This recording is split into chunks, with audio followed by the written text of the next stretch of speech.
Hello, everyone, and welcome back. For this last session of the day, we have the privilege of having Laura Brady, an esteemed expert in inclusive publishing, joining us for a session on better EPUB from InDesign. Laura's extensive experience in trade publishing, digital publishing, and her dedication to creating accessible content makes her the perfect guide for this discussion. So we're going to dive together into the world of creating accessible EPUBs, and we'll explore the challenges faced when making ebooks from InDesign, which often prove to be more complex than anticipated, as you must already know. This session aims to provide you with invaluable tips and tricks to enhance your EPUB creation process. We warmly thank Laura for coming to share her knowledge with us. I will also thank again our sponsors, Radium Foundation, Glassbox, Boost, and The Mark, as well as our partner, Fondazione Elia, for collaborating on the accessibility session. Also remember that this session is recorded, and for our EDRLab members, you will receive a written synthesis at the end of this. Feel free to ask any question you might have in the Q&A box or engage with the speaker in the audience in the chat. And now, Laura, I let you show us your magic. Thank you, Marie-Laure. And thank you very much to the organizers for having me today. I love to talk about how to make EPUB from InDesign, and I love to show off the tips and tricks I've used over the years that I've developed. I am going to share my screen. Okay. So better EPUB from InDesign. It may seem anathema to talk about a specific authoring tool in the context of a summit like this, which is so high level. But when you pause to consider how many of the books in the world spent time in InDesign at some point in their life cycle, it starts to make sense. It's fair to say, I think, that the vast majority of publishers use InDesign for print layouts. And while many conversions don't necessarily come straight out of InDesign, but from, say, PDFs, there's still an excellent chance that the print book began in that software package. So I have been typesetting books in InDesign for 25 years, and well, in versions of InDesign, PageMaker in the way back. But I have been using Adobe products to typeset and to make ebooks for quite a long time, and have been manipulating them to do as good a job as possible. Getting clean EPUB out of InDesign is a magic trick, and frankly not 100% possible if accessibility is a consideration, and it definitely should be. There's no way that accessibility should not be something you're not thinking about in this day and age. So if you were in the session before mine with Ken Jones, you heard a little bit about this work, but I'm going to tell you a little bit more from my point of view. A working group was struck a few years ago, about 18 months ago, actually, partly at the instigation of the Accessible Books Consortium, on whose board I sit. So Richard Orm and I struck a working group. Richard Orm is the CEO of DAISY. That included people like Gregorio Pellegrino from Fondazione Elia in Italy, and a few other people in the field. The idea of the working group was to advocate with the Adobe InDesign team to fix some of the key problems with the EPUB export.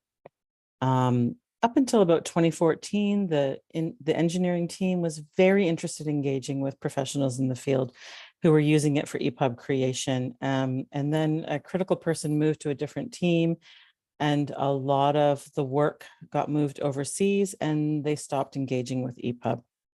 So this has been a really slow process to date, and there has been a misfire or two. It's safe to say categorically that the InDesign engineers do not understand the EPUB format. The working group continues to engage with the team, and we created a GitHub repo, which you can see there's a link at the bottom of that slide. It's github.com/ways-to-read/InDesign A11Y. And Gautier's just put that in the chat. This is Richard Orm's GitHub, and all of the issues are in there. So we've created that repo with code samples, links to the DAISY knowledge base, severity levels for both content creators and end users, and with some issues recommended for early attention. We also recently added user stories, both sort of user stories from the end user who's reading content and needs things fixed, and from developers and publishers. So sort of at all ends of the supply chain around EPUB creation. In one of our first meetings with the InDesign team, I was point blank asked why we don't just create PDF instead of EPUB. And after I picked myself up off the ground, I explained that you can't sell a PDF in quite the same way you can an EPUB, and that started the conversation in a more serious direction. So they are paying attention. They are especially paying attention since earlier this year, Christina Musinelli from Fondazione Lia wrote a letter urging them to take our work more seriously. The ABC communications were much more friendly. And while this one wasn't unfriendly, it was graver. So that got their attention and they are working. So there are 3 issues on this year's roadmap for fixes around metadata, so around evaluation metadata, and then the basic accessibility metadata that goes in an EPUB. I think in the October release, we're slated to have something in that release that will address the metadata question.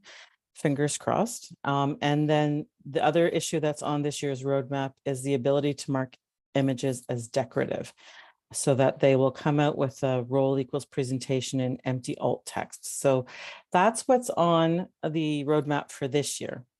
And I'm hopeful that these will be addressed in a robust and meaningful way. That said, there was a misfire last year.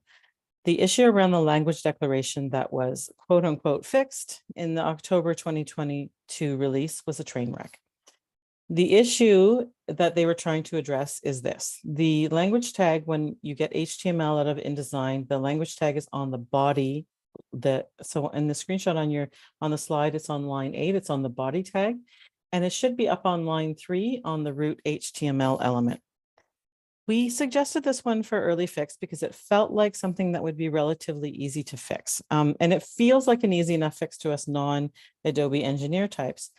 But our intent for this fix was badly misinterpreted, so that language tags now grew like a fungus on every paragraph level tag, some span tags, and then not at all on the root HTML element.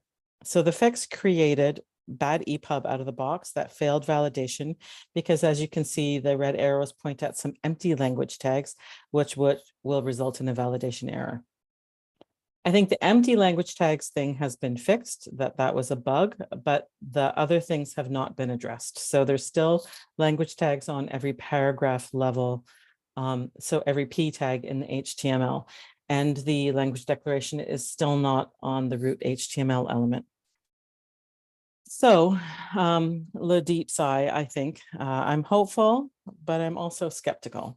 And the GIF on your screen is of a Sisyphean creature trying to push a rainbow wheel of death up the hill. This is sort of how I feel when it comes to Adobe. They're trying, but they're not hearing us. They're not letting us test. And it's been a bit of a frustrating process. So I'm hopeful, but also skeptical. And as such, I continue to look for scripted and other solutions to make good accessible EPUB from InDesign source files. It is, I think, the only sane approach to take. And with that in mind, I'd like to show you a couple of the tricks in InDesign that I use every day to squeeze some accessibility juice out of InDesign. In addition to creating hundreds, maybe thousands of ebooks a year, I also teach digital publishing at Toronto Metropolitan University in downtown Toronto. And I always focus on coding and using the tools at hand to do the best job possible. In order to understand accessibility and to understand well-made ebooks, developers must be able to dive below the surface to fix up markup errors. Let's dive in. The key to a well-built ebook is undoubtedly good navigation, a thorough table of contents that goes several layers deep, thoughtful landmarks, and supplementary lists of tables, illustrations, and figures. In addition to a page list, that's what makes up a robust navigation. A page list is a key piece of that puzzle, but a particularly important one. In essence, it's a print corollary listing of all the pages in the print edition that adds an extra level of navigation for readers. It literally allows readers to be on the same page while using multiple versions of a book, i.e. print and digital. So the screenshot here is from Thorium, which shows you the page list. It's sort of well developed there. And if you click that you want to go to page 18, it takes you to the start of page 18. So this is built into various reading systems. I like Thorium the best for its full use of the page list.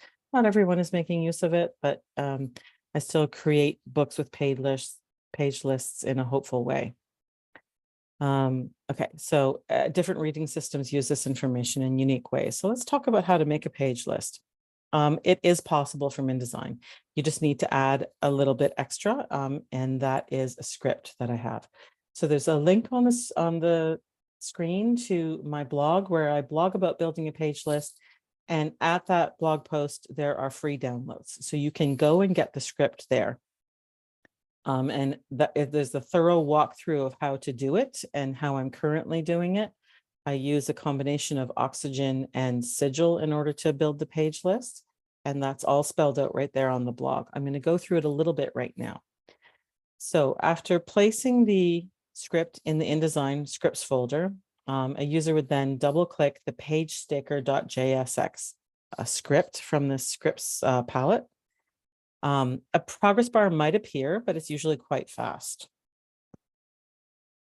And then, so what happens is that, so you'll see circled on the screen is a screenshot from InDesign, and circled on the screen is a little orange caret at the start of the chapter 1, at the start of the title, at the very top of what the text on that page is where that page break is marked by that orange caret. It will appear at the point of page breaks. It hides a tiny bit of conditional text, and so that has its own character level style sheet. So you'll see that the red arrow on the screen is pointing to a character style sheet called com.rorohiko.pagestaker.style. Rorohiko is the name of the scripter that helped me develop this. So he added a little bit in there. And if you look closely at the screenshot on your screen, I hope you can see it in a bigger way because some of the detail is really small. But the page break is set there in 0.1 point type. So very, very tiny. And the idea there is that it won't cause any reflow. And it's got a strike through on it. So it's got a unique paragraph style applied, and it's just sitting there. When this is activated on export, so this is the conditional text palette now that I'm showing, and it's got a red square around it. It has staked page numbers, and when I click the eyeball on that line, it turns that conditional text on, and then the orange caret disappears. And then when I export the EPUB, that page break turns into a predictable bit of HTML that I can then regex into the correct markup for a page list. So that script is free and available for download at that link. And I've also detailed the workflow for how I do that there. So it is possible to build a page list from InDesign. It just takes a little bit of muscle and the script. Hopefully you can get that working without any issues. At the end of this presentation, my email address is there. If you run into any problems, please email me. I'm really happy to help. I'm always happy to help, especially if it leads to creating more accessible content in the world. Okay, let's move on to the true source of your EPUB conversion superpowers. In InDesign, so one of the things I'm assuming here before I dig into this a little bit deeper is that everything in your InDesign document is utterly cleanly styled. So character styles, paragraph styles, object styles, and table styles, table and cell styles are all cleanly applied without any local overrides. If that's the case, and honestly, even if it's not, but do style your content cleanly, edit all export tags, which is accessible from the flyout menu on any of the paragraph, character, or object style palettes, is where you can really manipulate InDesign into doing what you want. This is where developers can tightly control the kind of HTML you extract from InDesign, and is useful for the simplest of layouts to very complex pages. Let's have a look at what that looks like. This is the place where you can wrangle all kinds of styles, paragraph, character, and object, mapping them to meaningful and correct HTML tags. And you don't have to settle for the tepid tags that InDesign has set as default. So let's have a look at what that looks like. For paragraph, so in the screenshot, the top third of that screenshot is paragraph styles, then character styles, and then at the very bottom is the object styles. The default options for paragraph styles are P or H1 through H6, which is fine, that's great. The default styles for character styles are span, M, and strong, which frankly is extremely limited. And then the default options for object styles are div or span. So really generic and not terribly useful. The top secret here is that you can type in more semantic HTML options in the tag field. So that's that second column next to the style sheet name. You can type in whatever you want there. Now, don't make up HTML. That's not a good practice, but use the more meaningful HTML that you know works well, particularly in accessible ebooks. So let's have a look at what I've done here. The A head is H2, the body and the caption are paragraphs. This CN style is chapter number, and that's mapped to an H1 tag. So the rest are Ps. Let's go down to the character styles. There's a French language shift in this content that I'm giving an italic tag. The chapter title, which is just a shift on the chapter number, paragraph style, is a span. Content that is italics but not needing emphasis is mapped to a simple I tag. Content that does need emphasis is mapped to an M tag. Anything superscripted is mapped to an SUP tag. Citations are mapped to a cite tag, and small caps are mapped to a small tag. All fairly logical. And then more critically, I think, down in the object styles, I mean, maybe not critical, but this is an important piece of the puzzle. I'm mapping the various object styles in this content to a more meaningful HTML tag. So the sidebars here are mapped to an aside tag. If I didn't map them to an aside tag, it would default to a div tag, which is really the least meaningful way that you can mark up something like a sidebar box. The figures are mapped to a figure tag, and the figure caption is mapped to a fig caption tag. So this is sort of really milking InDesign for all it's worth, in that we're using style sheets, which is, you know, one of the engines that drives InDesign, to extract meaningful and good HTML. Left to its druthers, InDesign would give us generic, meaningless HTML that would do the least amount possible for your content. And now this process isn't perfect, so just a little bit of a caveat. The fig caption tag won't be embedded properly in the figure tag, and none of the HTML will have good DPUB-ARIA roles. But your HTML will be a smidge better out of the box. So use this, you know, exploit it for all it's worth. Edit all export tags really is where your EPUB development superpowers lie. Okay. My last tip today, my last set of tips, I guess, is around image descriptions, particularly long image descriptions. There's a place in InDesign under Object Export Options. That's where you can store image descriptions as seen in this screenshot. So that's just up at Object, and then you go down to Object Export Options, and then there's three tabs there: Alt Text, Tag, PDF, and EPUB and HTML. Under Alt Text, you choose the custom field, and you can put in the alt text that you want to be applied to any image. If you're grouping images, be careful here to go to the EPUB and HTML tag and make sure that they're grouped and extracting as one image, and then apply the alt text. Don't apply the alt text to one piece of a grouping because it won't come out properly. Okay, so yeah, be cautious to apply the image description to the grouping if that's how you're exporting more than one image. So sometimes the parameters of the alt text field are not enough to describe an image adequately. Perhaps the description needs markup. Perhaps it needs more characters in order to describe the image adequately. You know, it may be something really complex that needs a really full description in order to meet accessibility guidelines. And that's where a long description comes in. Sometimes known as an extended description, this is an opportunity to describe an image thoroughly without length limits. And the best way to do this in EPUB, to achieve this in EPUB, is to link out to a non-linear HTML file, linking back to the text at the end of the description. This is a simple, elegant way to code a long description, and at present works nicely across all reading systems. So if you go to the DAISY knowledge base and search for long descriptions, it will show you a couple of different ways to do it.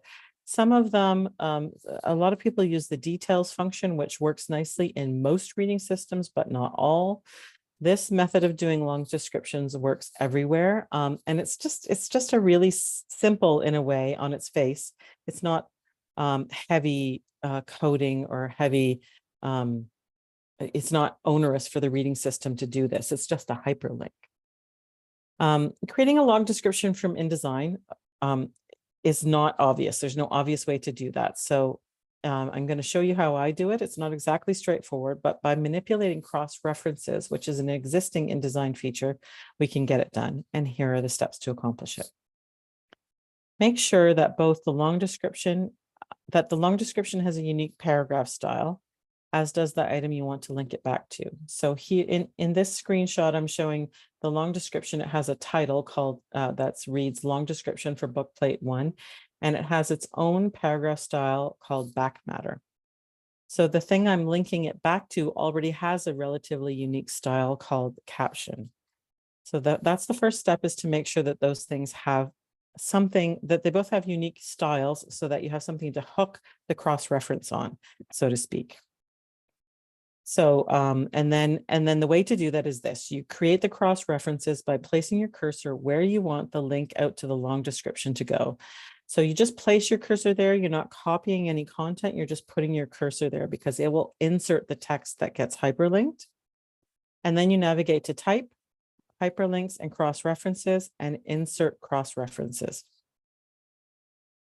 In my example, I've chosen to insert the full paragraph of the back matter header without quote marks. I've also applied a unique character style to the cross-reference, a bold italic style. So then I follow the same steps in reverse for the backlink. These two items, the image and the long description, will now be hyperlinked to one another. And when this content is exported to EPUB, the links will work nicely back and forth. The last piece of the puzzle, the last step in this process, is to mark that HTML file that contains the long description as nonlinear in the spine in the OPF of the EPUB. So there's a bit of code on the screen here showing the bottom of the OPF, including the spine and the guide. And I have linear equals no underlined in red on the HTML file that contains the long description. So this way, when this last step in the process to mark the HTML file holding the long description as nonlinear is done, then that link can only be gotten to from the image caption. So this HTML file will only be activated by following that hyperlink. So try this out and send me feedback and let me know how it works for you. I've used this a number of times. It works fairly nicely. It's a kind of a low rent solution to a complex problem, but it does work.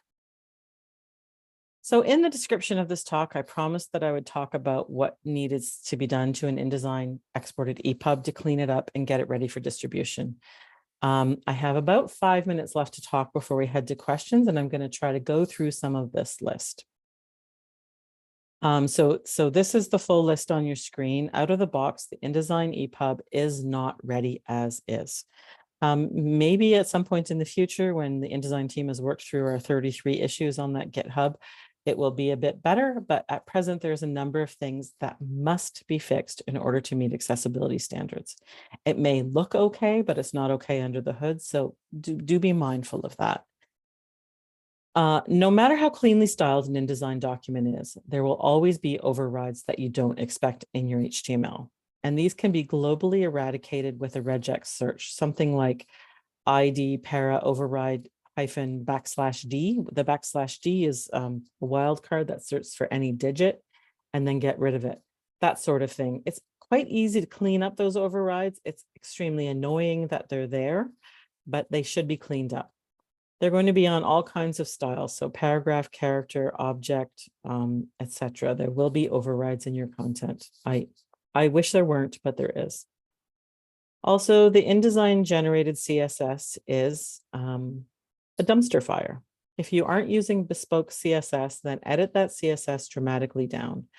What InDesign does is it exports around 20 CSS declarations for every single paragraph style, utterly ignoring the cascading part of cascading style sheets. So it just doesn't create good CSS. I would strongly suggest that when you export to EPUB that you link out to a bespoke CSS, but if that's not part of your workflow, then you really should edit that CSS down. For example, InDesign will add a line about the type being black for every single paragraph style sheet. And in some instances, not very many anymore, but in some instances, that will mean that your text disappears when a user switches to night mode. So at minimum, that color declaration, particularly on the plain text in the EPUB, like whatever the body paragraph style is, that needs to be deleted. And then you need to create the page list. So you've laid down the page list using that script potentially, and now you need to sort of wrangle that into shape. That needs to be transformed into the markup that creates a page list. And there are, it's extremely well documented in that blog post I pointed you to earlier. At present, there is no way for InDesign to create accessibility metadata. So developers will have to do the work to write that and put it into the OPF. I write it fresh for each EPUB I work, and I often start with a copy and paste out of the DAISY knowledge base. They have like a full set of accessibility metadata, and then I edit it to suit the content. So you may already have something at the ready that you use for your content, but that will have to be put in. Language declarations, so that's going to need some attention. If you have language shifts in your InDesign file that are marked with, they're changing the core language declaration on, say, snippets or paragraphs, you need to be careful because InDesign erroneously puts those language shifts, language declarations into the OPF. So it erroneously thinks that that's one of the primary document languages, even if it's just a quick snippet of Spanish or German, for example. So delete those extra declarations in the OPF, preserving only the primary language of the book. And then do the work of moving the language declaration up to the root HTML element and deleting all the extraneous language declarations that InDesign is so kind, snarky, this is snark, that they give to us now. Evaluate how well your HTML came out of InDesign and fix it up if necessary. So as mentioned earlier, you're going to need to move those figcaption tags inside of the figure tags. And there's a very good chance that the HTML is overly verbose. So a div instead of a figure, that sort of thing. If you aren't mapping to figure tags, you're going to get every single image in the book is going to come out in 2 divs. And there will be an ID on one div, a CSS tag on another div, and there will be some CSS applied to the image as well. You're absolutely going to want to simplify that. Otherwise, you'll be trying to change the width or the height of an image and, banging your head against the wall because you can't figure out which piece of CSS is the most meaningful. So that will need to be simplified. And that's what I mean by overly verbose HTML. We don't need divs inside of figures. That's absurd. Simplify it. Simple is always better. Let the HTML do the heavy lifting here instead of being overly verbose. And then the ARIA roles, the semantics that's at the bottom of that list there. If you were careful to lay down the mostly useless EPUB type semantics, now is the time to map those to the more meaningful ARIA roles. So DPUB-ARIA is something that should be added to show the kind of structure of your content. There's a very good explainer on the DAISY knowledge base about DPUB-ARIA. And InDesign does nothing for you in terms of that kind of semantics. So you have to add that afterwards. And then when I'm counseling people new to the process, I tell them to make a change and then run their EPUB through EPUB checker, and then make another change and run their EPUB through EPUB checker. Because sometimes it's hard to find where the validation errors sneak in. And if you're constantly validating through EPUB checker, then you know where the validation errors slipped in, and use that a lot. At present, the EPUB will validate out of the box from InDesign because it got rid of those empty language tags. But doing any simple editing of the code in the EPUB is going to turn into I promise. It's going to turn up some validation errors. And so using EPUB checker constantly is a good way to mitigate against those. Sorry, I advanced in error. And then finally use Ace by DAISY. Ace by DAISY is an awesome resource that everybody should be using on the regular with their work touches EPUB. It will help you in a million ways. Some resources. I have recorded a complete InDesign to EPUB course. There's one on LinkedIn Learning, so that's hidden behind a paywall, but I've just re-recorded that course and it's openly available to you at that link on the screen. So apln.ca/category/InDesign-2-EPUB. And that's a wide open. Anyone can go there and have access to it. And almost every single one of the videos is accompanied by a written out explainer. So whatever your learning type, you will find something there that suits you.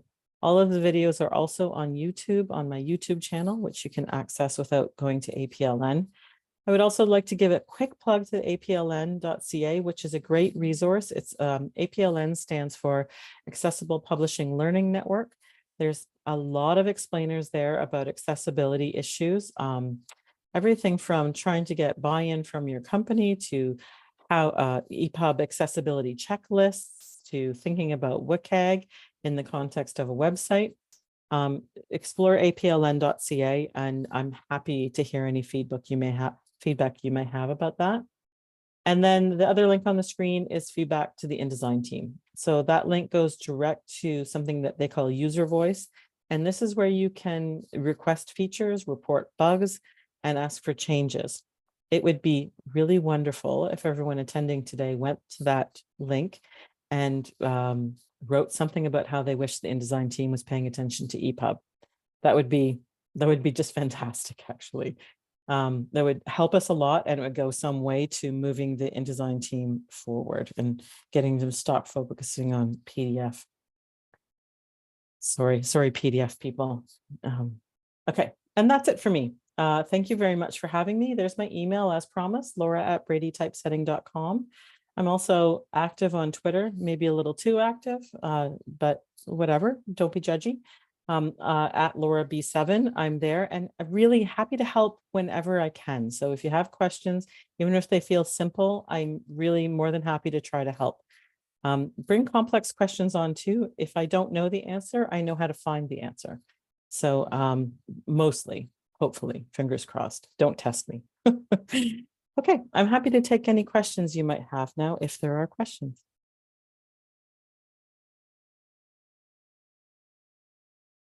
Thank you very much, Laura. I think we already have a question. I don't know if you can see it in the Q&A from Abdul Rahman.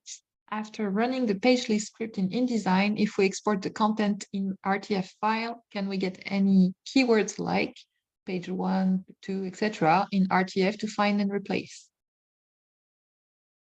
That's a really good question, Abdul. I'm not sure. I've never done that.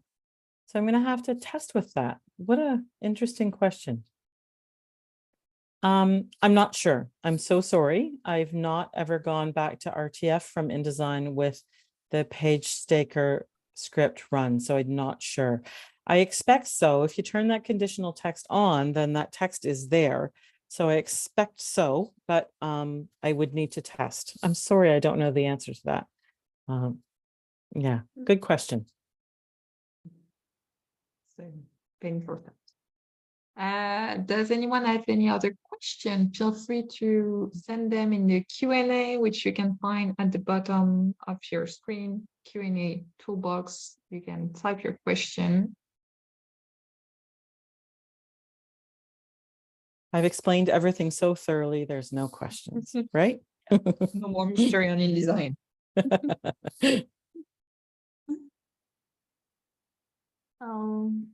It seems that we do not have any other questions. In any case, as Laura Brady told you, you can also reach out to her by email or on her Twitter. So there's a new question here, Marie Laurent, from Jonas Livquist. I'm sure I'm pronouncing that incorrectly. Could you repeat the 3 issues chosen for fixing this year? Yep, sure, happy to. The 2 of them are around metadata, so around evaluation, and then schema.org metadata. So that there will be a way to create that from InDesign sometime this year. The evaluation metadata means that you can indicate whether or not, for example, your company is GCA certified from Benetech, Global Certified Accessible. That's what evaluation metadata refers to. The other are the schema.org things. And then the third issue is, the ability to mark images as decorative. So, you know, dingbats and doodads around chapter titles, that sort of thing. You'll be able to mark those as decorative, I hope in the October release this year. Okay, and then there's another question from Filippo.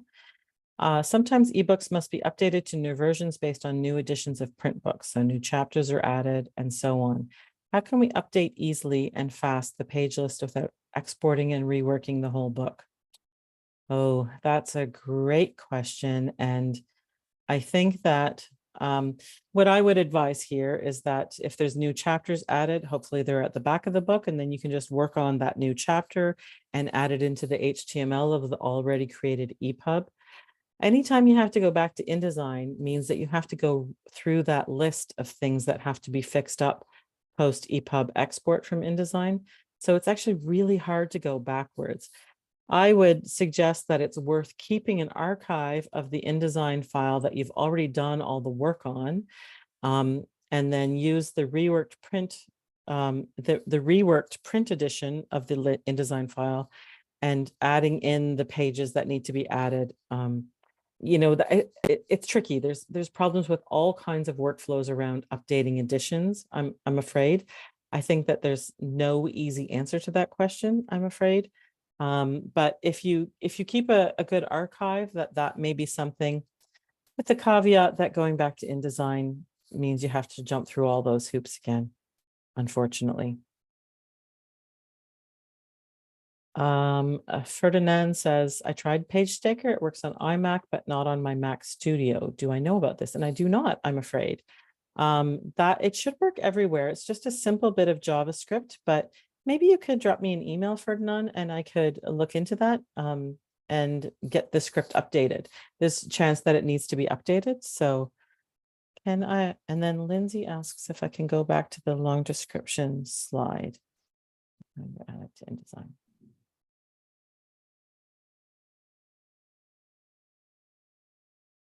I can.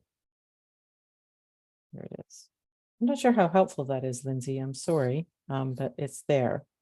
So it's type, hyperlinks and cross-references, and insert cross-reference, if that's what you're looking for. I hope that's it. Now, Ted now asks, how much time on average do I spend on making an ebook accessible? The additional work. That's a great question. It depends on the complexity of the content for sure, Ted.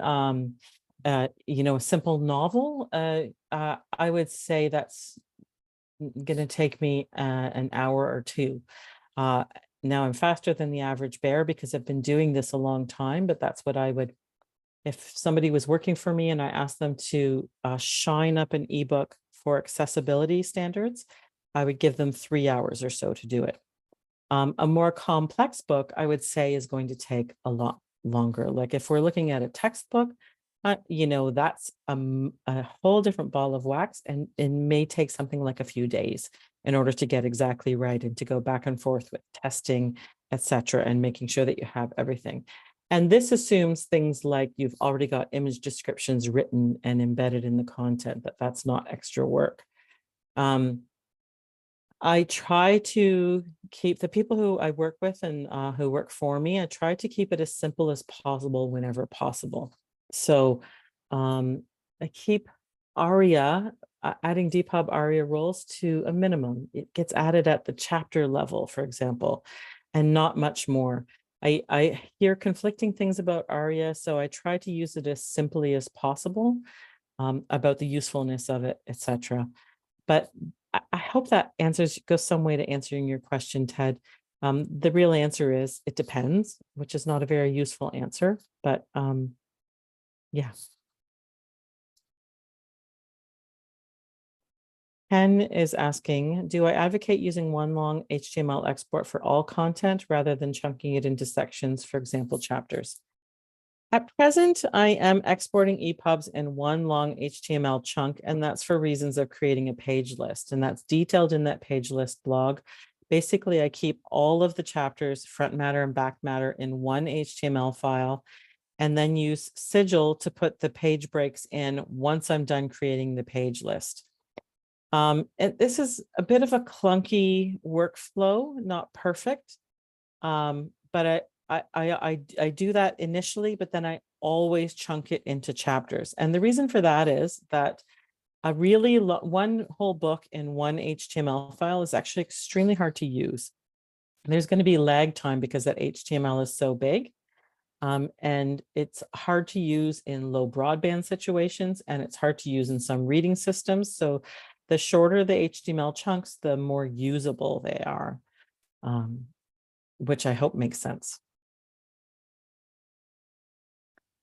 Ferdinand is now asking me, do I agree that Sigil is good and the only way for now for adding ARIA roles and accessibility metadata after InDesign export? It's good. It's definitely not the only way, without question. But I do a lot of hand coding, and so maybe, my way is not the best way.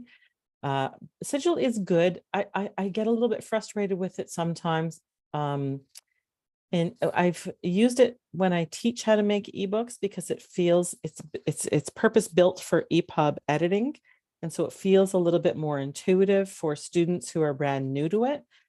But I get frustrated with it because you can't see the meta INF folder. Like, you can't see the whole EPUB. You only see the bits that are in the OEBPS folder, which frustrates me. I want to see the whole thing. And it also sometimes it does things for you, which I don't like. I don't like that one bit. Like, it claims to fix your HTML, and I do not want Sigil fixing my HTML ever. So I like Sigil with caveats. I vastly prefer Oxygen, because then that's just a question of what I'm used to editing in. Lots of people edit EPUBs in lots of different kinds of text editors. It's really a question of what you're used to and works for your workflow. It's good for some things. It's very helpful for putting in chapter breaks and helping me create the page list, but complex on other things. So you're right, Oxygen doesn't add accessibility metadata. That's correct. But I create it by hand. As mentioned a little bit earlier, I copy and paste the accessibility metadata from the DAISY knowledge base and just plop it into the OPF. So I think that there's like a fine balance between a kind of a no code approach and understanding how EPUB functions. You can just copy and paste the accessibility metadata into the OPF. You can just do that. It doesn't have to be an automatic process. So what I'm nervous about is that Sigil is a bit of a crutch, Ferdinand, if that answers your question. It's not super complex to do it by hand. There's a new question. How can we deal with identifying the language of hundreds of intermediate foreign language texts within any paragraph? Are there any shortcut methods? I regret to inform you that there is not. It's a really complex thing.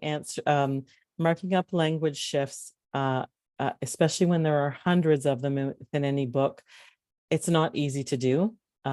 Ideally, I'll be honest, it's done by someone far up the workflow chain, preferably by editorial, so that it's already there before it even goes to typesetting. This is a workflow that I've been advocating for and getting doors shut in my face sometimes. It's not easy to advocate for editors to take responsibility for those things, but that is something that should not be done at the ebook development stage.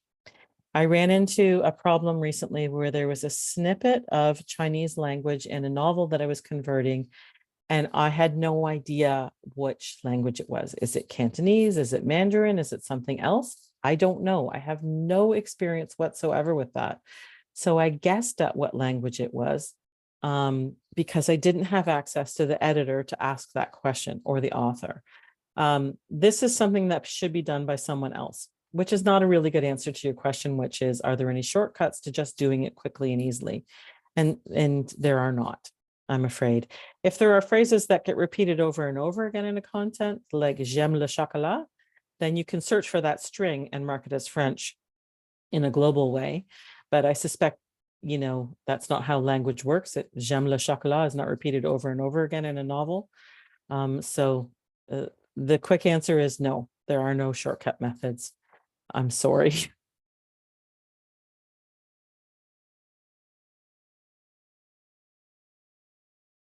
Are there any other questions? That was a lot of questions. Thanks, everyone. It seems we don't have any more questions coming, and we are reaching the end of our session. So I think we'll wrap it up here. As said before, if anyone wants to contact Laura Brady, you have her email, you have her Twitter, so feel free to get in touch. And thank you again, Laura, for being with us today. Thank you for your presentation. Thank you for replying to these questions. And we hope to see you again soon. We hope to see you all tomorrow. This was the last session of the Digital Publishing Summit for today. And we start again tomorrow at 11 a.m. Thank you, everyone. Bye.